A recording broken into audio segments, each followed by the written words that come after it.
அனைவருக்கும் வணக்கம். நான் உங்கள் சக்தி. இந்த வீடியோல நம்ம யகர ஈற்று வினையெச்சங்களுக்கு பின்னாடி வல்லினம் மிகுமா மிகாதா அப்படிங்கிறத நம்ம பார்க்க போறோம்.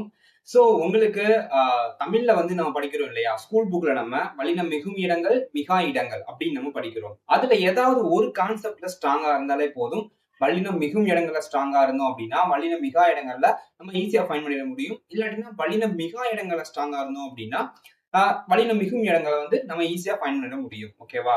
பட் நம்ம ஒரு சில கான்செப்ட கண்டிப்பா அது ஒரு சில இதுல மிகும், ஒரு சில இதுல மிகாது. ஓகேவா? சோ மறைந்து வந்தால் மிகும், மறைந்து வரல அப்படின்னா மிகாது அப்படின்னு சில கான்செப்ட் எல்லாம் இருக்கும் இல்லையா? சோ இந்த வீடியோல நம்ம அது இருக்கக்கூடிய ஃபுல் டீடைல் பார்க்க போறது கிடையாது.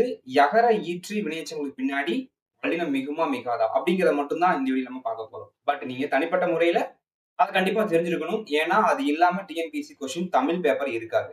ஓகேவா?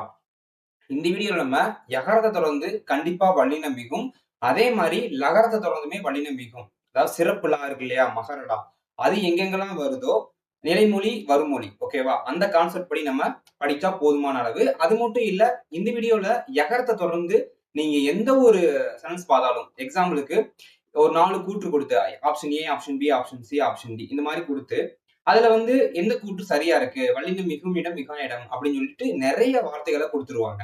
அதுல யகரத்தை தொடர்ந்து ஒரு சில கூற்றுல வல்லினம் மிகுந்தும் இருக்கும், வல்லினம் மிகாமலும் இருக்கும். பட் உங்களுக்கு இந்த கான்செப்ட் தெரிஞ்சிருந்தா மட்டும்தான் நீங்க அதை கரெக்டா ஃபைண்ட் பண்ணிட முடியும்.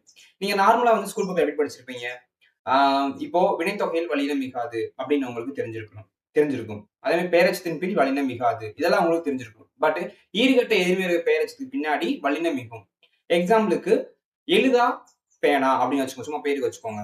எழுதா அப்படின்னா எழுதாத பேனா அப்படின்னா நம்மளுக்கு எதிர்மறை பெயர்ச்சில வந்துடும். அதே இது எழுதா பேனா, அந்த தாவை எடுத்துட்டு எழுதா பேனா அப்படின்னு சொல்றோம் இல்லையா, ஈறுகட்ட எதிர்மறை பெயரெச்சம். ஓகேவா? இப்ப எக்ஸாம்பிள் சொல்லணும் அப்படின்னா பாடாத பாடல் எதிர்மறை பெயரெச்சம், வல்லினம் மிகாது. பட் ஈறுகட்ட எதிர்மறை பெயர்ச்சில வல்லினம் மிகும். பாடா பாடல் இப்பு வரணும் ரெண்டு சேர்த்து எழுதுறப்ப. சோ இந்த மாதிரி கான்செப்ட் உங்களுக்கு தெரிஞ்சிருக்கணும், ஒவ்வொரு தமிழ் படிக்கக்கூடிய எல்லா மாணவர்களுக்குமே சோ இதுல நம்ம யகரத்தை வல்லினம் மிகும். எங்கெல்லாம் நீங்க யகரம் அதாவது யா பாக்குறீங்களோ அது ரெண்டும் சேர்ந்து புணர்றப்போ கண்டிப்பா அந்த இடத்துல வல்லினம் மிகும். ஓகேவா? சோ நிறைய சென்டென்ஸ் கொடுத்துருக்கேன், உங்களுக்கு பாக்குறப்போ ஈஸியா ஃபைண்ட் பண்ணிட முடியும். ஓகேவா? அப்படியே பாருங்க, யகர மையிற்று வினையெச்சங்களின் பின் வல்லினம் மிகும்தான், மிகாதுன்றது கிடையாது, மிகும். எக்ஸாம்பிளுக்கு ஒரு 10 வார்த்தைகள் இருக்கு, ஈஸியா பார்த்துடலாம். ஓகேவா? போய் சொன்னார் வல்லினம் மிகுமா? கண்டிப்பா மிகும். போய் சொன்னார், இச்சு மிகுந்திருக்கா? அதே மாதிரி பாருங்க, போய் தேடினார் கண்டிப்பா மிகும், இத்து வரும். ஓகேவா? அதே மாதிரி பாருங்க, போய் பார்த்தான் இப்பு வரும். சேர்த்து எழுதுறப்போ கண்டிப்பா இப்பு வரும். எங்கெல்லாம் நீங்க யகர ஈற்று பாக்குறீங்களோ அந்த இடத்தெல்லாம் கண்டிப்பா வல்லினம் மிகுந்துதான் வரும். ஓகேவா? அதே மாதிரி போய் தொலைந்தான், இத்து வந்திருக்கா? போய் தொலைந்தான். அதே மாதிரி பாருங்க, சொன்னதாய் சொல், நான் சொன்னதா சொல்லு அப்படின்னு நம்ம சொல்றோம் இல்லையா, அந்த இடத்துல வல்லினம் மிகும். யகர ஈற்றை தொடர்ந்து வல்லினம் மிகுந்திருக்கா? அதே மாதிரி பாருங்க, கேட்பதாய் கூறினார், யகரத்தை தொடர்ந்து வல்லினம் மிகுந்திருக்கு. ஓகேவா? அதே மாதிரி பாருங்க, வந்ததாய் கூறு, யகரத்தை தொடர்ந்து வல்லினம் மிகுந்திருக்கு, வந்ததாய் கூறு. ஓகே. வருவதாய் கூறினார், இக்கு வந்திருக்கா? ஒழுங்காய் படித்தான், இப்பு வந்திருக்கா? ஒழுங்காய் இப்பு வந்திருக்கு. ஓகேவா? அதே மாதிரி மெதுவாய் காட்டு, இக்கு வந்திருக்கு. மெதுவா காட்டு அப்படின்னு சொல்ல மாட்டோம், மெதுவாய் காட்டு. ஓகேவா? அதே மாதிரி பாருங்க, அன்பாய் கேள், இக்கு வந்திருக்கு. ஓகேவா? சோ எங்கெல்லாம் யகர ஈற்று வருதோ அந்த இடத்துல எல்லாம் வல்லினம் மிகுந்துதான் வரும். ஓகேவா? சோ நீங்க ஒரு ஆப்ஷன் பாக்குறப்போ கரெக்டா அதை ஃபைண்ட் பண்ணி ஆன்சர் போடணும். ஓகேவா? மகிழ்ச்சியாய் பேசினார், இந்த இடத்துல வல்லினம் மிகுமா அப்படின்னு நீங்க சும்மா அந்த ஆன்சரை கமெண்ட்ல சொல்லுங்க. ஓகேவா? சோ நான் எதுக்கு நான் இந்த வீடியோ சும்மா ஷார்ட்டா ஃபார்ம் பண்ணேன் அப்படின்னா உங்களுக்கு தெரிஞ்சிருக்கணும். சோ நீங்க இந்த வீடியோ பாத்துறீங்க அப்படின்னா நீங்க எப்பெல்லாம் அந்த கொஸ்டினை பாக்குறீங்களோ அப்பெல்லாம் யகர ஈற்று வந்திருக்கு, கண்டிப்பா அந்த இடத்துல வல்லினம் மிகும் அப்படிங்கிறது உங்களுக்கு மைண்ட்ல ஓடும், மைண்ட்ல ஆட்டோமேட்டிக்கா ரன் ஆயிடும்.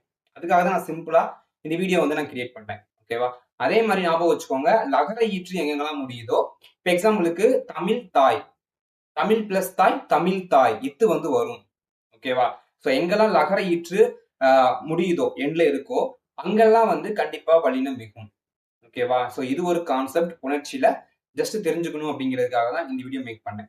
ஓகேவா? சோ மத்தபடி இந்த வீடியோ உங்களுக்கு பிடிச்சிருந்துச்சு அப்படின்னா மறக்காம லைக் அண்ட் சப்ஸ்கிரைப் பண்ணிக்கோங்க. இது மாதிரி நிறைய கான்செப்ட் தமிழ் மட்டும் இல்ல எல்லா டாபிக்ல நம்ம சேனல்ல பார்க்கலாம். ஓகேவா? So thank you friend, thank you. முடியாதது ஒன்றுமே இல்லையே.